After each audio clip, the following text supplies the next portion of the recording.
Hello friends, Mithila education and welfare society में आपका स्वागत है। कंपाइलर और इंटरप्रेटर के डिफरेंस के बारे में।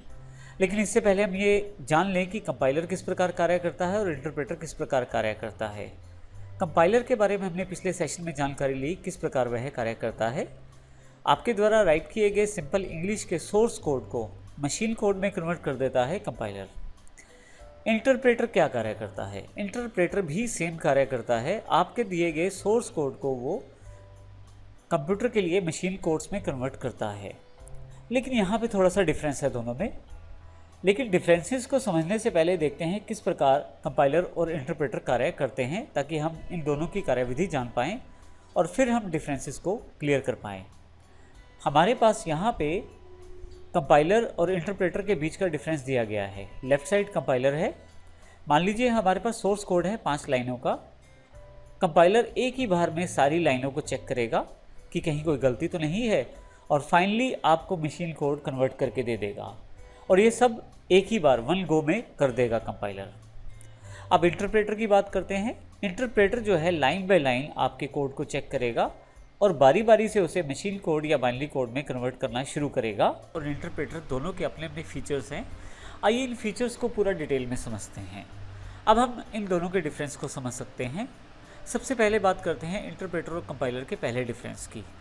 इंटरप्रेटर, जैसे हमने अभी भी देखा कि इंटरप्रेटर जो है वो स्टेटमेंट बाय स्टेटमेंट एक एक प्रोग्राम की एक एक स्टेटमेंट को उठा के कन्वर्ट करता है, जबकि कंपाइलर जो है वो एक ही बार में पूरे प्रोग्राम को उठाता है और अगर कोई गलती रहती है उसे ठीक करवा के पूरे के पूरे प्रोग्राम को मशीन कोड में कन्वर्ट कर देता है।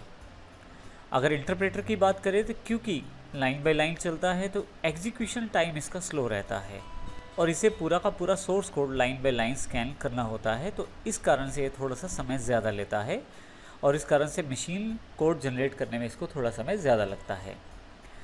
इसके विपरीत कंपाइलर जो है इसका एग्जीक्यूशन टाइम फास्ट रहता है, क्योंकि पूरे के पूरे प्रोग्राम के कोड को एक ही बार में स्कैन कर लेता है और फाइनली उसे एनालाइज करके सोर्स कोड में कन्वर्ट कर देता है।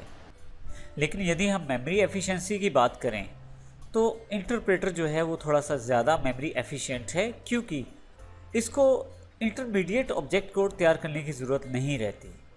किसी भी तरह का इंटरमीडिएट ऑब्जेक्ट कोड इंटरप्रेटर के द्वारा तैयार नहीं किया जाता। इस कारण से यह ज़्यादा मेमोरी नहीं लेता और मेमोरी एफिशिएंट रहता है। जबकि इसके विपरीत कंपाइलर को इंटरमीडिएट कोड जनरेट करना पड़ता है, जिसको बाद में लिंकिंग और लोडिंग के साथ प्रयोग किया जाता है। इस कारण से कंपाइलर जो है उसे मेमोरी ज़्यादा चाहिए होती है अपने प्रोग्राम्स को कंपाइल और एग्जीक्यूट करने के लिए। इसी के साथ मैं आपको ये भी बता दूं कि जैसे हमने पहले देखा था कि इंटरप्रेटर जो है लाइन बाय लाइन कार्य करेगा, तो यहाँ पे इंटरप्रेटर जो एरर फाइंड करता है वो लाइन बाय लाइन ही करता है। इस कारण से प्रोग्रामर के लिए थोड़ा आसान हो जाता है, क्योंकि उसके पास एरर जो है लाइन स्पेसिफिक एरर्स रहते हैं, यानी कि जिस लाइन पे एरर बताया जा रहा है अब उस लाइन को आसानी से फाइंड आउट करके एरर ठीक कर सकते हैं इंटरप्रेटर के द्वारा। कंपाइलर क्योंकि पूरे के पूरे प्रोग्राम को एक बार में स्कैन कर लेता है और काफ़ी सारे एरर आपको दिखा देता है, तो कई बार थोड़ा सा टिपिकल हो जाता है कंपाइलर के साथ कार्य करना। यदि हम प्रोग्रामिंग लैंग्वेजेस की बात करें तो अलग अलग लैंग्वेजेस में अलग अलग तरह के ट्रांसलेटर का प्रयोग किया जाता है।